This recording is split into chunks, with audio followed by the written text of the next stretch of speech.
মানুষ বাসায় যাতে মানুষের পড়ার।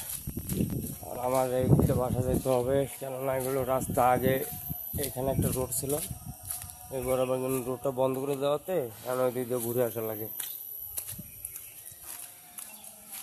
আমি এই জায়গায় আগে একা একা থাকতাম বহুদিন, এখন অবশ্য মানুষ 2-4টা করে বার হয়েছে, কিন্তু আগে আমি একাই থাকতাম এলাকার। এখানে সব ফাঁকা ছিল। লাঞ্চ টাইম, বাসায় এলাম, আবার লাঞ্চ করে আবার যাইতে হবে। ঠিক আছে বন্ধুরা, যারা লাঞ্চ করে নেয় লাঞ্চ করে নেন। ওকে, আল্লাহ হাফেজ, সবাই ভালো থাকবেন। এই যে এটা আমার বাসা, এটা আমার বাসা।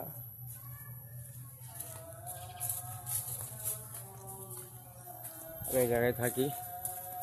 এই যে এটা আমার রুম আছে দোতলায়। ঠিক আছে বন্ধুরা, সবাই ভালো থাকবেন, আল্লাহ হাফেজ।